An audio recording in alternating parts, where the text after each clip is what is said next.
This episode's road trip vehicle, 1984 Buick Regal Limited Coupe, 3.8-liter 2-barrel V6. Today on Road Trips, we get a history lesson as we visit the Fort Vancouver Historical Site in Vancouver, Washington. So now, let's hit the road.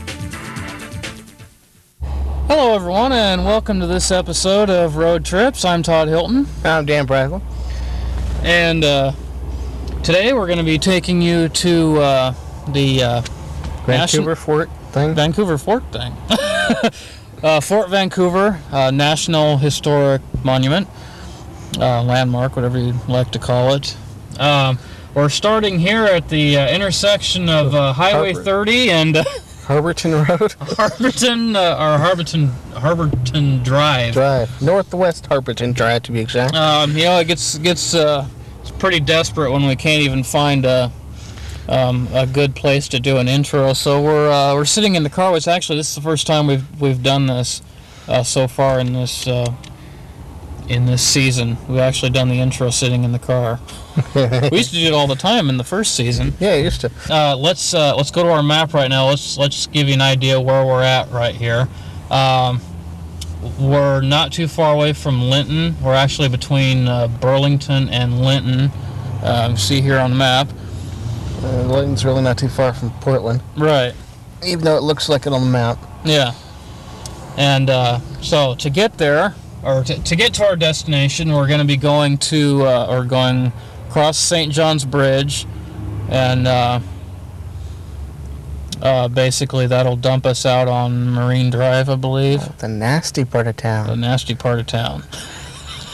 Which we'll be making sure we have doors locked, windows up, that kind of thing. Shotguns, hand grenades, the whole thing, you know?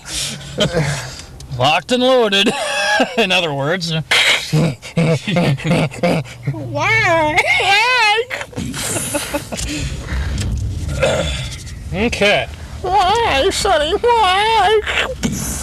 Okay, so, and for those of you who don't know, we're in my car, so we got a couple of things to mention here.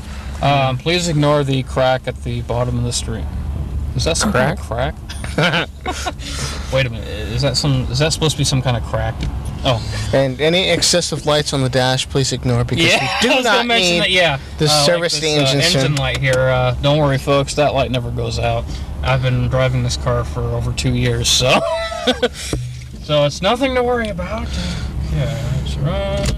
And that 13 you might see is not 13 miles. That's 13 gallons. At least it's supposed to be.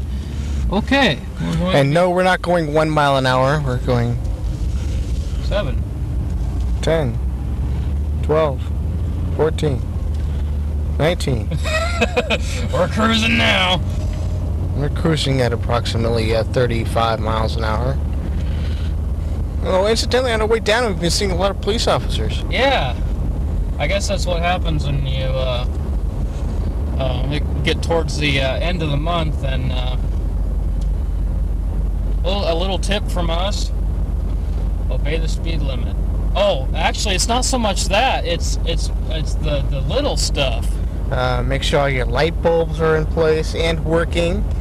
Make sure that you have your lights. If you have any lights illuminating your license plate, make sure they're operating. Mm-hmm. Make sure that your license plate is in the operating position, as in the up position if you have a rear filling gas tank. Make sure you're wearing your seatbelt at all times within your vehicle. Make sure you have a seatbelt in your vehicle. These are just little things that a little bit of wisdom we'd like to pass on. Keep your insurance up to date. Yes. Because they will nail you for anything, any little thing. And do not carry any suspicious white-looking powder in your vehicle. We don't care if it's sugar. Don't do it. Make sure that it's properly labeled as sugar. Yes. Or laundry detergent. Or cocaine. Or whatever your powder happens to be. That's terrible. We saw one guy pulled over. There was like 2 cops there, or 2 cars. 2 cars, 3 cops, and the guy was walking. The guy was walking away from his car. Like he forgot insurance or something. Let me just run home and get it. I don't know what was up with that. I don't either. Yeah, so make sure that you're not make sure you're driving with a valid driver's license. Make sure you triple check your insurance cards, okay? Yes, make sure you're carrying your current cards. Because they will nail you on that one. They will nail you on everything. Well, and they can pull you over for some piddly little thing like having a broken out having a light out, and which, you know, and they probably won't even write you a ticket for that. But if they catch you on something else, like not having current insurance, they'll write you up for that. Or they have a tendency of taking your car for that. Oh, yeah. You have no insurance in your vehicle. We'll just, we'll just take your vehicle. And it's like, oh, great, now I gotta walk home. Oh. Well, I don't know if they do that. Okay. We are on St. John's Bridge. Cruising at a grand speed of 30 miles an hour. This is a pretty old bridge, too. I would hate to be on this bridge in the midst of an earthquake. Yeah. I heard you there. Definitely. I'd hate to be on the Fremont Bridge in the midst of an earthquake, especially on that lower deck. That one would probably be worse than this one. Yeah, because that's like, because Fremont Bridge, I mean, that's like all concrete. Well, I'm sure it's like steel reinforced, but you know, you deal with multiple deck bridges and earthquakes. You know, that's just they don't mix. Yeah, they don't mix. I mean, it's like you're gone. One thing falls is like your history. Yeah. Okay, we're now entering St. John's. Oh, right on. Which means we need to. You know what we need to do. Lock your doors, roll up your windows. No, it's just recently I've been thinking how long it's actually been since the first season of Road Trips. It's been 2 years, or almost 2 years since the last one. Our live show. What are we doing? Season every 2 years? Probably. Unless we get paid for it. Oh yeah. If any cable company wants to pick us up and actually pay us to do this, feel free. Make us an offer. That's just it. Especially with this second season, where viewers have probably noticed that we've been going farther away from home. I mean, this Fort Vancouver trip isn't all that far away, but most of our trips we've taken in this season have been decent sized. Yeah. Reno. Mm-hmm. So that was a big one. That was a gas guzzler. Of course, we weren't doing it in my car. I mean, I don't know if my car would have made it that far. That car wouldn't have. No, that car definitely would not have. I don't know if you guys can even see that car. Yeah, probably. No. Well, yeah. It's off there somewhere. Yeah, so I love having the monitor. We can actually see what everyone else is seeing, which is nice. BV, Burgerville, they make decent stuff. Yeah, they're kind of spendy though. Yeah, that's the downside. Okay, let's see. Atlanta Street we just crossed. Or Alta. Alta. Like Chinese. Ooh, look at Chinese down here. Cool. Joe. Baltimore. I can't tell. That's Baltimore. Sign, oh, okay. No, there's Baltimore. I'm looking at the back of this other sign here. I can't tell. Ivanhoe? Ivanhoe. Ivanhoe. Ivanhoe. North Ivanhoe. Ivanhoe. Ho, green giant. Ho, ho, ho. Green giant. Lumbered. Yes. Okay. Don't be confused by this intersection. Right turn permitted without stopping. Okay, now, this is another confusing intersection. If you're going straight, you got to get in the right lane.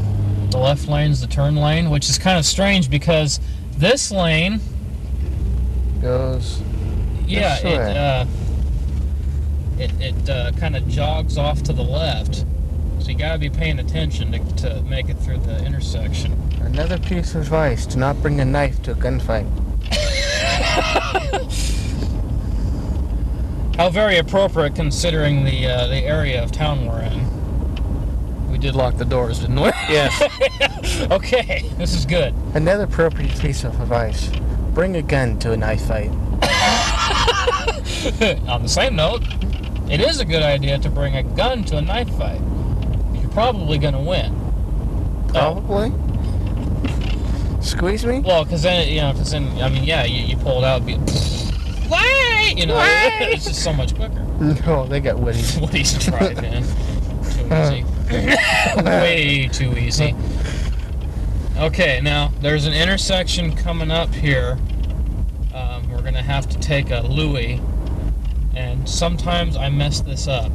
Maybe overemphasizing this bad part of town thing, but actually, this part of town scares me. I don't like driving through here, but it is the best way to get to where we're going, at least as far as I know. In fact, it's the only way I know of to get there. Of course, I don't work in a pleasant area either, dude. No? Of course, you're more in the city part of Portland. I mean, technically, this is St. John's, but it's also downtown. Portland. Yeah, it's also Portland, so they're kind of interchangeable. Although I don't know what's more unnerving, driving through St. John's here or driving through downtown Portland. Depends on the time of day, dude. Yeah, that's true. I mean, you don't want to be driving through downtown Portland in rush hour. You don't want to drive through downtown Portland at 3 a.m. either. 3 a.m.? Yeah. What's at 3 a.m.? What's not at 3 a.m.? Probably mid. That kind of stuff. Well, the city in general just freaks me out. I don't really care for the city.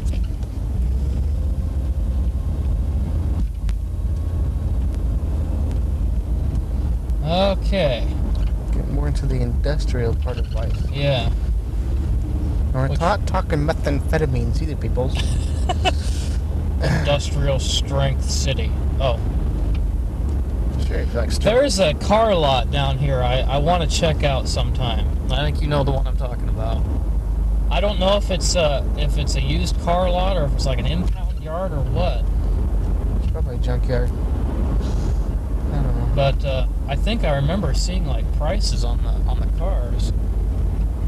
I don't know. I suppose it's a guy thing. Just Cars, like we got dead cars, just drooling over them. It's like, it's like dead cars. Of course, even if you have a dead car, it still means money. Oh yeah. Part it out, get money off it. See, one thing good about dead cars is dead cars don't get jealous of you looking at other dead cars. Yeah, there it is.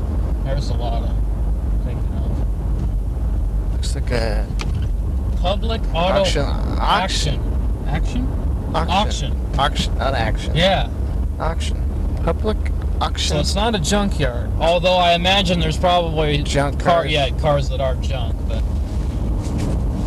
there's different grades of junk too. I mean, there's junk, total junk. There's worthless junk. And then there's fixer-upper junk. There's junk that still runs. Like my car's fixer-upper junk. And this car's impossible, but it works. Train going above us. I'm taking it easy on the corners because having a cushioned back seat, it's kind of. Yes, folks, it's not the suspension. No. Let's go back to our map. You see here we're on technically it's North Marine Drive is what we're on.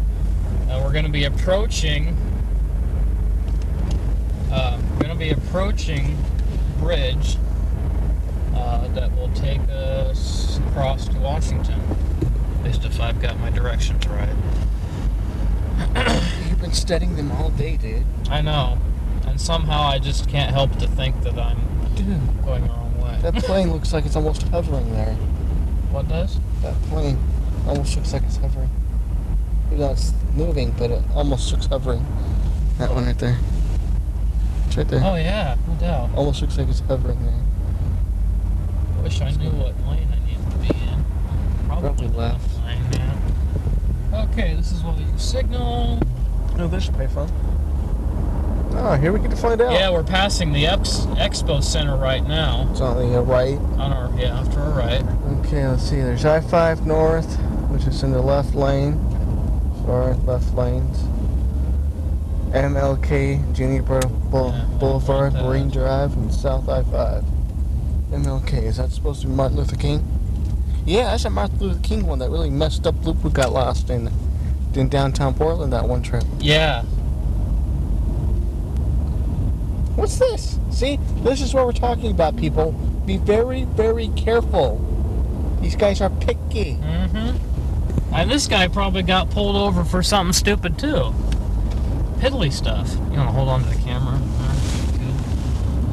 Alright, people. Okay. I'm getting familiar, I know. We just don't want the camera to tip over because we're not in a spot where we can fix it at the moment. Not far from it. Yeah. Okay. They got Lenny's right on. Okay.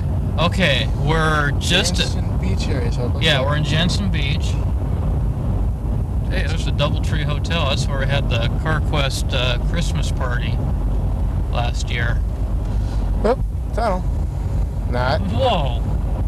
Wicked. Looks like they're fixing the bridge or cleaning it up or something. Yeah. Repainting it. Whoop, tunnel. You heard of that run of the pig thing? The what? Running the pig? Run of the pig? You listen to 101 KFO at all? Not usually, no. Not usually. Well, running the pig was dealing with pork chop. He ran across the one of the bridges down here in Portland with in a thong bikini. Nothing else but a thong bikini. Whoa! He had sponsors and stuff like that too. It was cool. Oh yeah.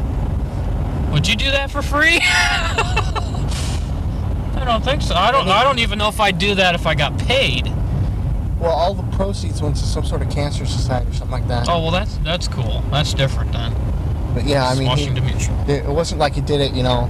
I mean, he didn't do it for free or anything like that. I mean, he did it for a good cause. Yeah. But you know, these guys sound, you know, Craig, the dog-faced boy. Yeah. Pork chops is sponsored. Here we go. Fort Vancouver and Officers Rose National Historic Site. Doesn't say where, but I believe 4th Plain Boulevard and Mill Plain Boulevard. Yeah, we need 1C is what we need. 1C. Keep it to the left. Right. Right. Left. Right. Left. Okay. City Center is to the left. All right. Okay. Left, right. I'm trying to read signs and drive at the same time. It's not always easy. No. But luckily we do have signs to help us along the way. So we do know at least this much is correct. Yes. Oh, there's like no traffic here or what? Oh yeah, as soon as I step up to the plate. Here comes about 15 gazillion people. Boom, boom, boom, boom. Fort Vancouver National Historic Site. Turn here. Park, not site. Yeah, site. It does say site, people. You are crazy. Fort Vancouver Way. Ooh, wow.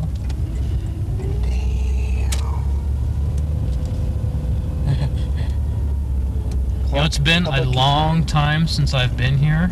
Oh, dude. Look at the architecture, man. Oh, yeah. I'm craving. Okay, this is Officers Row.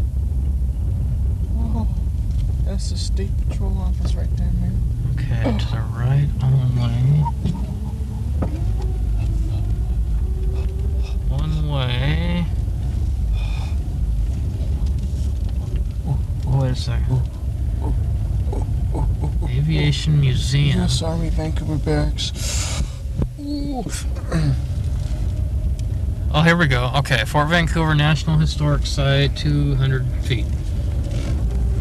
Oh man, some of this stuff is sweet. Oh yeah. I haven't been here since grade school, dude. Went on a field trip. In fact, I think Chris was with me. It was like, I might have like 5th or 6th grade. Oh yeah, the great house. Oh, open. Open. We definitely need some serious time to check out this stuff. Townhouses. Offices. The Marshall House. They got the Marshall House. Built 1886. Whoa. Kind of looks like the Flavel House. Yeah. Real similar. Flavel House is a little bit more detailed, though. Yeah. Okay, here we are. Okay, folks, we're officially here. Yeah. Yeah. We're going to be approaching, I believe that's the visitor center off there in front of us. National Park Service, Department of the Interior. Portland Vancouver's volunteer program.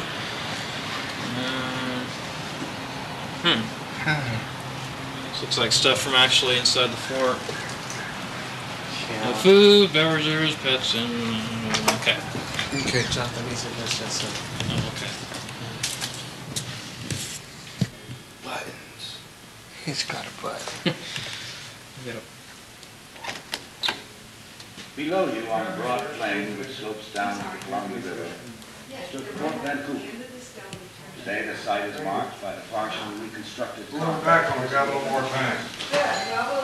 established by the Hudson's Bay Company during the 1820s. Fort Vancouver was for a quarter of a century the most important settlement in the Pacific Northwest. Here were the headquarters for all the Hudson's Bay Company activities west of the Rockies. From its warehouses went supplies to the scattered interior posts for brigades of fur trappers, which ranged as far as Utah and California, and for the vessels and ports of the coastal trade, which extended north into Alaska. It was here that the furs of the entire western trade were gathered for shipment to England. The National Park Service has tried to recapture a bit of what life in old Fort Vancouver was like. We don't need no stinking Explore the badgers. whole site, reconstructed stockade and buildings. Raccoons. Look at the tangible remains of life in the museum exhibits. Now what's this here? Pilot tip.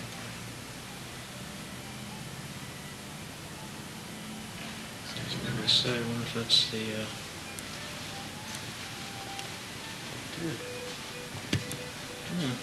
got a little walkthrough thing here. Yeah. I've been told by the lady here at the visitor center that there's going to be a tour here shortly of the actual fort, so we're going to show you the visitor center right here. Relatively interesting. Tools and stuff. I'm pretty sure I didn't realize they were that big. He's a big dude. Check this out.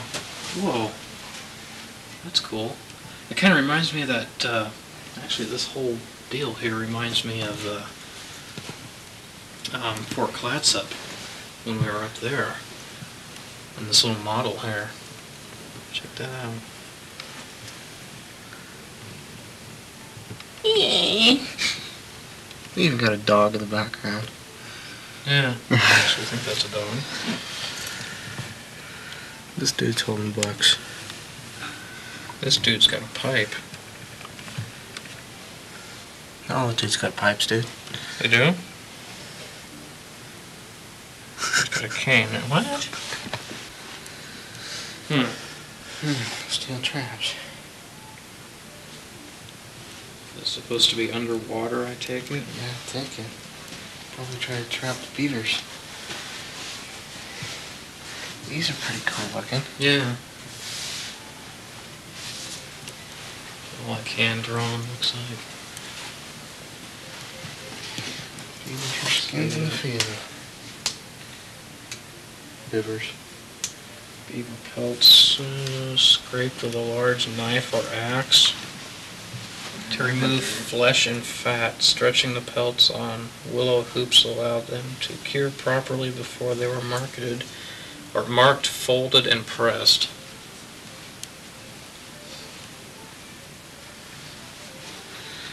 Talk antiques, there you go. Yeah, no doubt. That's an old gun. The diamond grain. Gunpowder. Huh. Yeah, What's that? Safe? What the heck is that?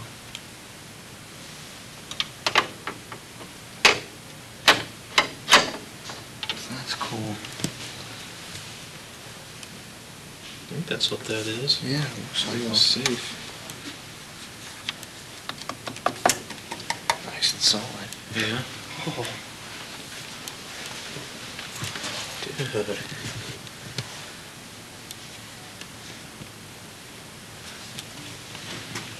Nice in them all. Now this here reminds me of when we were in the Maritime Museum. Yeah. What's this here? Maybe like a grinding wheel or something? Grist mill. Grist mill. Grist mill. 1828. Located 6 miles east of Fort Vancouver.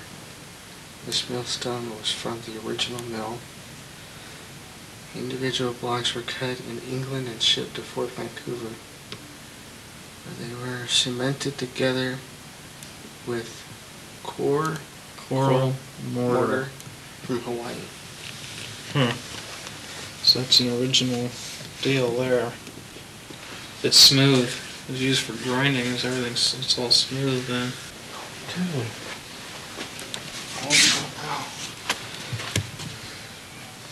McLaughlin's daughter's Bible. Whoa. That is a rarity. Look how big that thing is, man. It's been like Old and New Testament or something. It's like in one book. Unless they had really large print. Creamware water jug. See if we can It got crack. broken. Yeah. Looks like it's been pieced back together.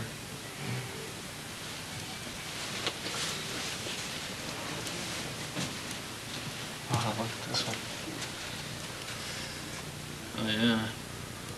Good try. Yeah, a lot of this stuff got broke. Archaeological excavations have uncovered thousands of artifacts, including ceramics that revealed the cultural environment at Fort Vancouver in detail, demonstrating an impressive standard of living for the time. Other displays here contain much more evidence of a refined and comfortable lifestyle. Yeah. Looks like we've seen everything in this particular section.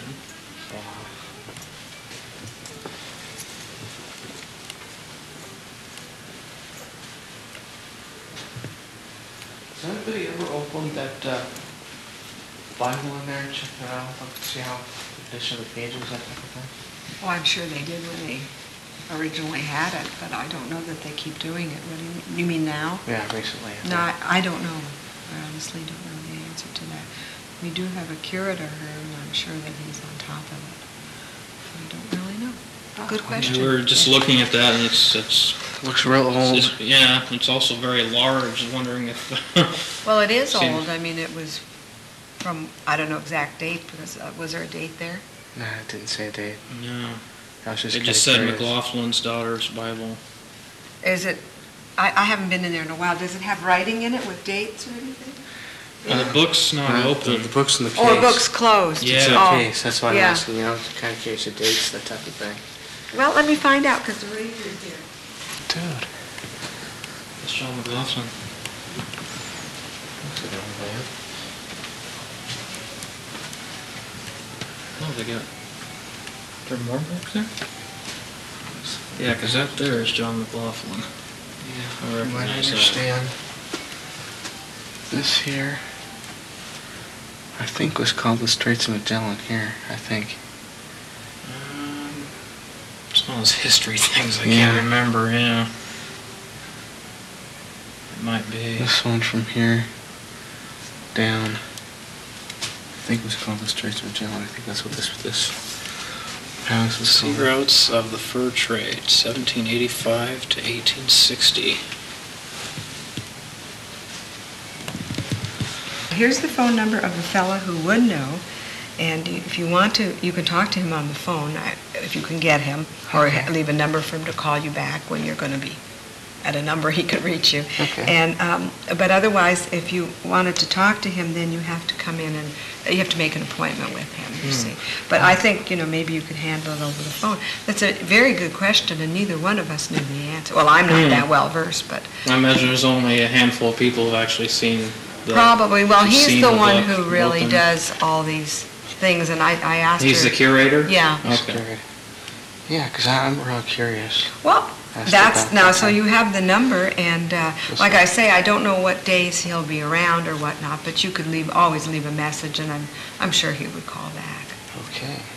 I mean, I would hope he would. He seems like a nice man. I can't promise, but usually they do when somebody calls, Why, thank you. I appreciate that. Well, no, I'm I do glad appreciate you asked because, Yeah. I mean, like, I haven't been in there in a long time, so, I was trying to think, I thought there was an open Bible in there, too. No, the only one we saw in It's the only there one I Was was the clothes. seeing Was the there, clothes. yeah. Well, then I'm not remembering, because I don't, I don't go in there all the time. In Yeah. fact, I go in to get people sometimes to watch the You've video. probably seen Well, yeah, things in here, and you can only see them so many times. Well, that's it. You don't think about it, and you said Bible. I thought, well, isn't it open? Doesn't it have a date? I thought I saw an open one in there. No, and they may have had it. They It's may have just changed one. things. I haven't really been in there, but I don't think so. Okay. But anyway, I'm sure that he can help you. He's a very knowledgeable man about everything here, and actually that's his job, and he's knowledgeable, and I'm sure he would have an answer for you of some sort. And there may be a reason why it's closed. Maybe if you open the pages to We could follow. light, and Yeah. maybe it's. Oh, yeah. I don't really know, but Yeah, a lot of stuff is photosensitive. That's why Yeah. they keep it dim yeah. in there. Well, you see that it isn't real bright in Yeah. there either, because those things are really old. I mean, first of all, let me see, the fort was started in 1825, so just even assuming 35 or 1840, that's how old it is, 160 years old or something. Minimum, I would guess. Or even 150 would be the least amount, because I think he was, I don't remember when he died. But anyway, it's hard to know, and you don't know when they found it or what or anything, So this is what he can answer all those questions. Oh, definitely. I certainly hope I'm giving him a lot of credit, but I would assume he's the one who would be able to answer them.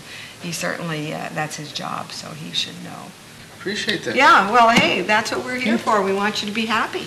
You can come back again and visit us 100,000 times in a day. Thank you.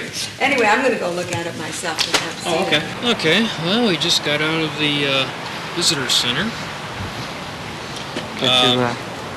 We Check talked to was Lois Oaken, Open or something like that, yeah. and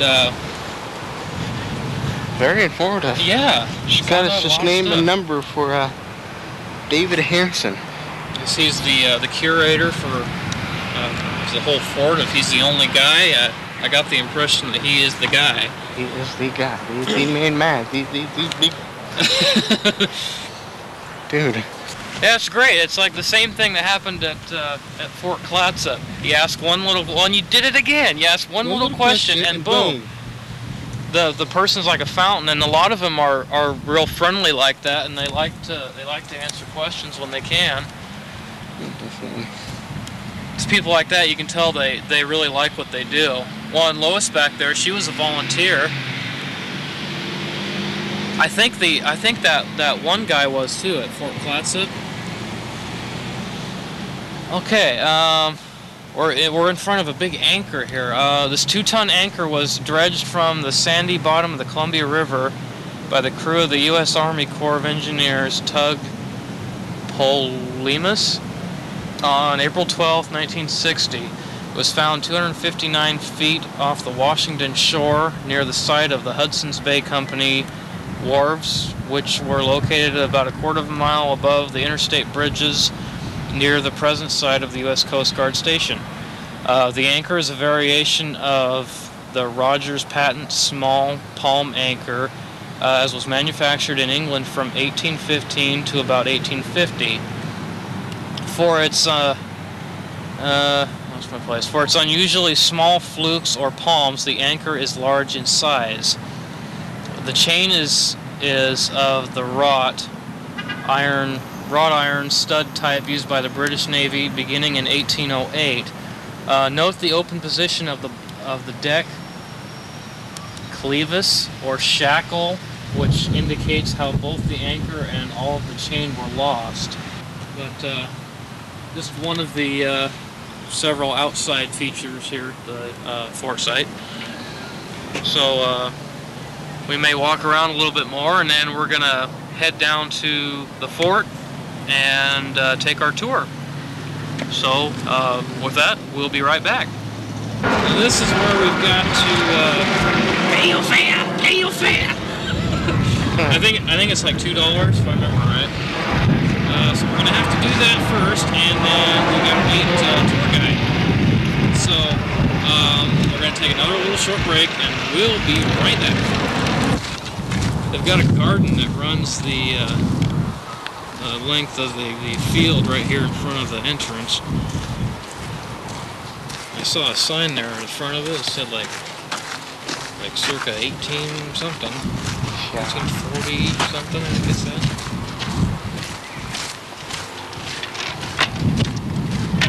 Whoa, there's somebody up there, or stuff just flying off? Yeah.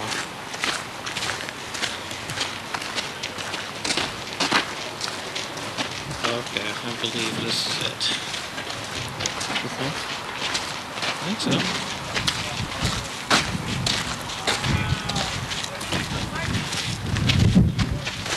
Of course, it was started by the Hudson Bay Company, and they were here for one reason, that was to make money, and how they did it was trading furs and so forth. But by 1845, they weren't only a fur trading fort anymore, but probably more important was the fact that they were a supplier of goods to people out here, because there's no other place where you get any kind of supplies, anything like that. Just to say, people on the Oregon Trail had to come here in the early years because there was no road over to Oregon City. So they came up here to this store right here to get their supplies. And of course, being American and this being British, they were encouraged to go over on that side of the river. So they said better life, which is true. But mainly it was the fact that they thought possibly that when the boundary was settled, of course, that the river would be the boundary like that. But they kept the fort until 1860, and then they sold it for about $600,000. They didn't get paid for 12 years, but we were fighting the Civil War then. But anyway, then the Army, which had been up here since the boundary was settled, came down and took it over, but the buildings were so badly deteriorated by that time, they tore most of them down, and in 1866, whatever was left burnt. Probably on purpose, although we don't have any surety for that. So then it was gone for about 80 years, and then in 1948 they finally got interested in here. Of course, they used this land for a lot of different things during that period, but they started to excavate here, and they found the stumps of the stockade, so they knew what the perimeter was. And then they found, of course, the foundations of the buildings. Now they knew what buildings were in here because they were written down. Also, we have pictures that were taken in 1859 of them. And up to this point, they found about 1.5 million artifacts. So they really, you get out here with your shovel right now, we could probably find something very quickly. Just still a lot of stuff in the ground. Just when they were excavating for this newest building here a couple of years ago, one time they found an 1820 coin. Now they'd gone over that land before, 2 years prior to that. They found buttons. One time they found 3 hand grenades, which had nothing to do with the Hudson Bay Company. They were there from World War II. 2 of them are still good. Just wondered if they didn't hit them with the shell. But anyway, then in 1968 they started to rebuild the stockade. 1970 they started the building. So now we have 9 of the 26 that were here in 1845. And eventually they're going to restore the entire fort. There should be another one in a couple of years. This white one right here.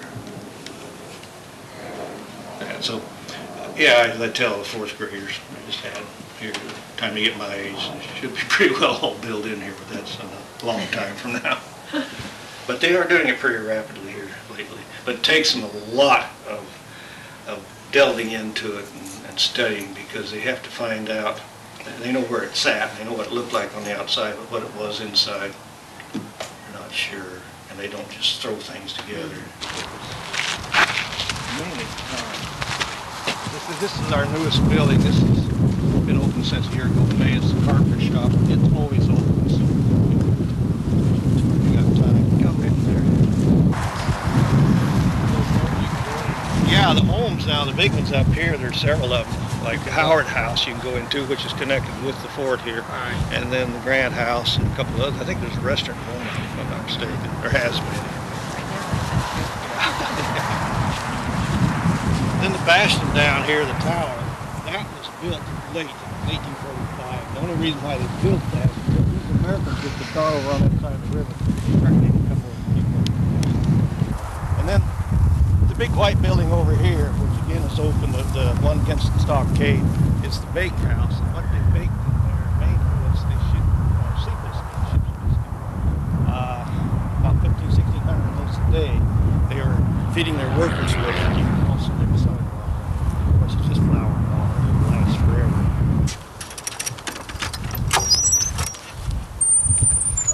Sorry about that.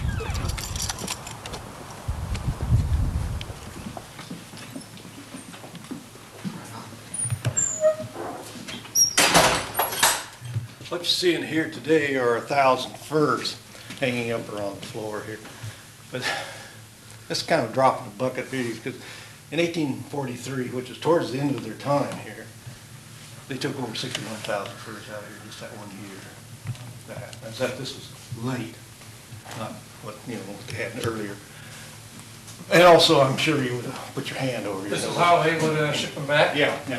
They put them This is the way they brought them in here. they brought them in this way. Yeah, they would, of course, trap in the wintertime all throughout the Northwest, which, of course, British Columbia, besides these two states, Idaho and Montana, and Wyoming, parts of it. And they would wrap them up in deer hide in 90-pound bundles, mixing up the furs inside, so if they lost a bundle on the way down here, they weren't losing all the same type of fur. And each man had to carry 2 of these. So really, he was carrying over 180 pounds because he had his personal gear on top of that. But once they got down here, which was usually about the middle of July, then they went out and had their encampment, which was their big celebration for the year.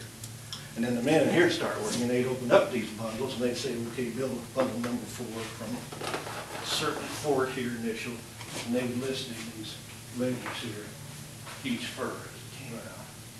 And then they'd set the kids to work. That's when those guys got paid in too? Yeah. When they brought them in? Yeah. And they take the kids would have to take the bigger ones, especially like the beaver pelts here, hang them on clotheslines out there, and beat them with sticks. And that was mainly to get the fleas out. And of course, you know where they're going to go when you're standing this close. That wasn't a very pleasant job. But what we have here today are not nearly what they would have had today. They trapped everything, even down to squirrels. Anything with fur on it, they trapped. We don't have that. We don't have skunks or rabbits or grizzlies because they were endangered and so forth. But you get an idea of what they did have. Of course, this is the beaver pelt. And what they wanted here is what you see this in the center here. I don't know if you can see it too well. But the guard hairs here, which would have covered the whole pelt. Of course, for the beaver, that sheds water.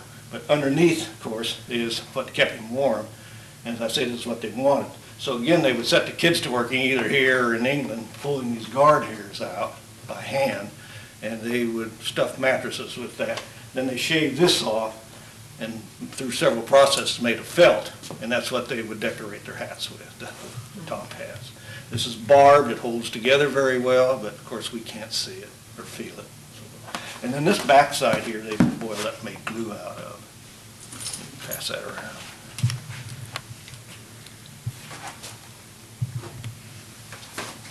This one, although they would have had a lot more of those, these are the ones that brought the big money. They shipped them separately when they shipped them to England.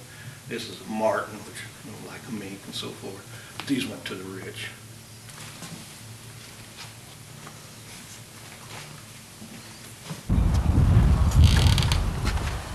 Now, the Indian trade store, this is only for the Indians. They could bring their furs in here, of course, which would eventually end up over there. But also they could bring things they made themselves, like those mats or baskets and boxes, boards in the corner, and trade for these manufactured things. But the thing was, there was no haggling here like you might think it would have been. Everything had a set price. But they didn't have any money, so what they used for their medium of exchange was the beaver pelt itself. And this was called a point, and everything in here was priced in points. So the blanket here, that's a big blanket, even had its price just woven right into it. It's a 4-point blanket, which fits a regular sized bed. You paid for beaver pelts. And then the guns up here were anywhere from 18 to 26 points, depending upon the length of the barrel. Supposedly, the longer the barrel of the gun, the more accurate it is when you fire it. So that one, being a bit longer than the one in the center, would have been more expensive. Now this, I have to mention, this is at the beginning. As time went along and furs became scarce, then of course they had to lower their prices. So you might be able to get a gun for maybe 12, 15 points. And that is his certificate up there against that other wall. That was given to him in 1838 in London. So he's a well-trained doctor. He came here in 1840, stayed 10 years, moved to Oregon City. His house is still standing over there. But this whole building was his responsibility. He was the doctor, the dentist, the pharmacist, whatever, but he also had to take care of the books of the store next door. And then this infirmary is only for the men who lived inside the fort, the ones who more or less ran the company. And you can see they were given 2 blankets, pillows. They slept between those 2 blankets on those boards, unless they wanted to bring their own sheets or mats or something. Then supposedly he had an infirmary down about where the I-5 bridge is today for the outside workers. But actually women and children, if they were connected with the company here, they had it pretty fortunate because he made house calls to them. However, a lot of the Indian people would come in, and that's where they went to stay to the infirmary. And she, like all the women here, was either Indian or part. She was part. She was born actually up in Walla. And she did learn to read and write, which is unusual for most people. She went to mission school up there. But she came down, she married a doctor when she was 16. So she was a good catch for him, Yeah. vice versa. But the whole family lived in here. Yeah, well, I say they only had just the 3 boys while they were here, They had, I'd say the 2 girls and the 2 or 3 more boys over there. They had quite a family. Quite a big family. Oh, this is probably a fairly nice house. This would be great if you lived outside, you wouldn't get this very tall. Boots. Here we go inside. This is the beaver hat.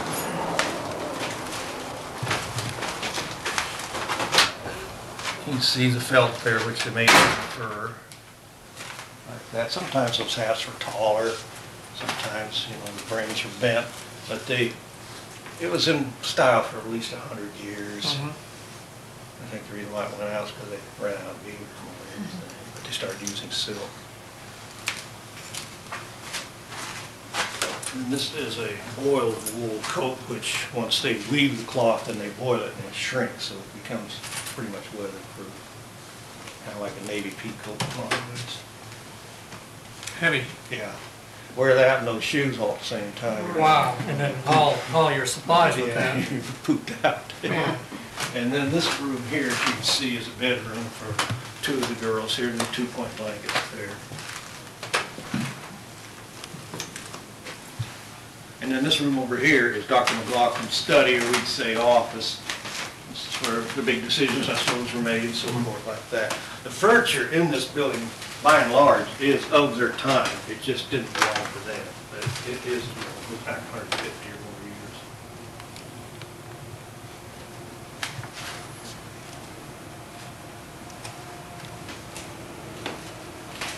It was a mess all here. McLoughlin had a terrible temper. He'd just fly off the handle like that.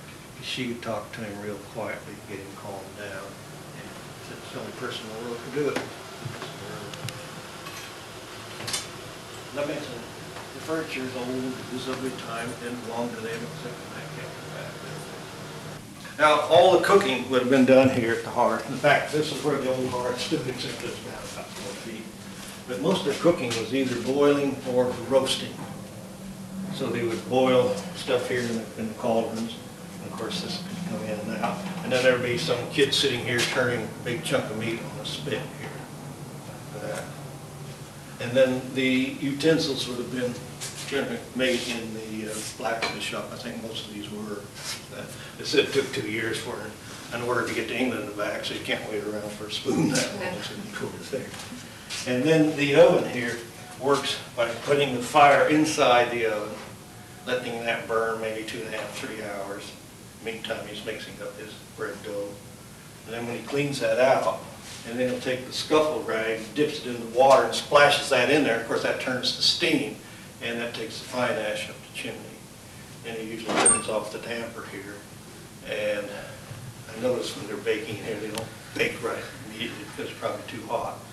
But when he wants to test the temperature, they would stick their arms in here and count to 10. And if it doesn't burn their hair and so forth, then you know it's just about right. Okay, that's the end of our official tour. Yay! Yay! So now we've got to go out on our own again. We got a well out here. Well. Doesn't look like there's anything in there. Yeah. Looks like it's deep though, I tell you that.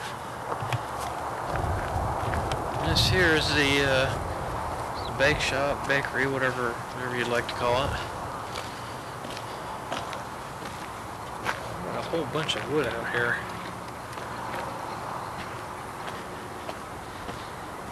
These are the oh yeah, these are the facilities. Oh, here we go. This must be those sea biscuits Yeah. that I was talking about. Let's see.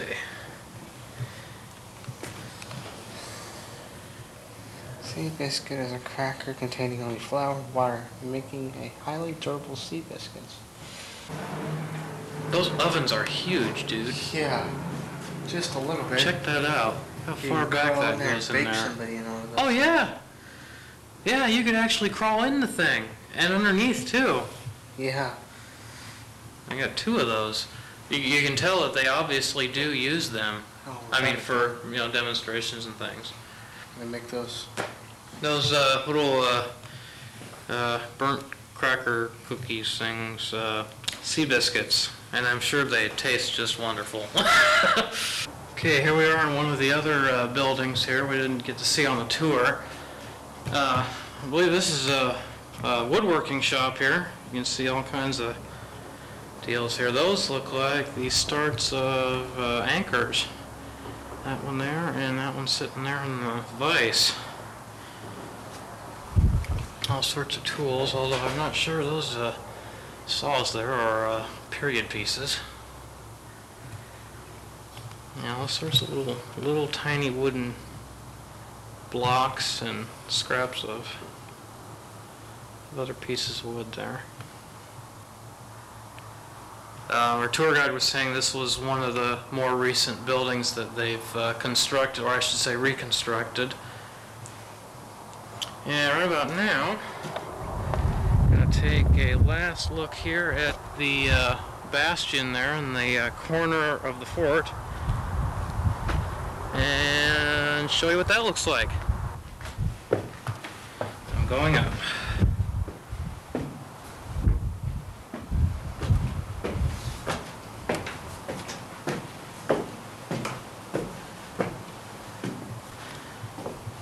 Of course, you can see out here and see the trees and everything.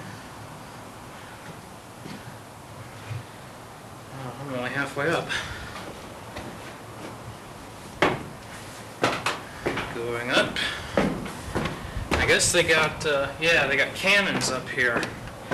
Our tour guide, Thomas, was telling us about that they've only fired like once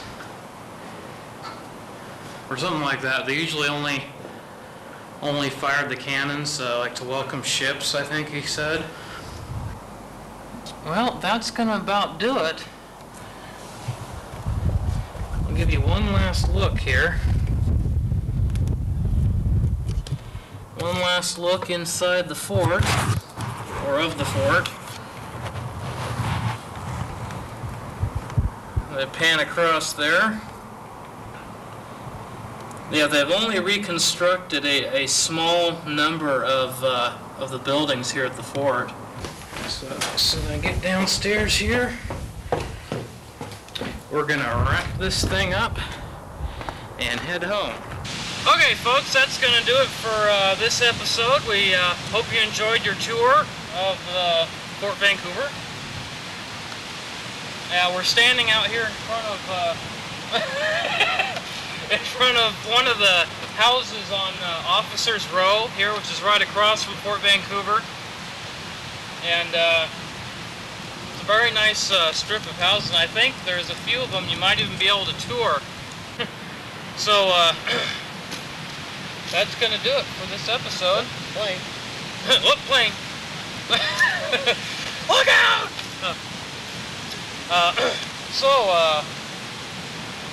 For road trips, I'm Todd Hilton. I'm Dan Bradley. And we'll see you next time for the next episode of Road Trips!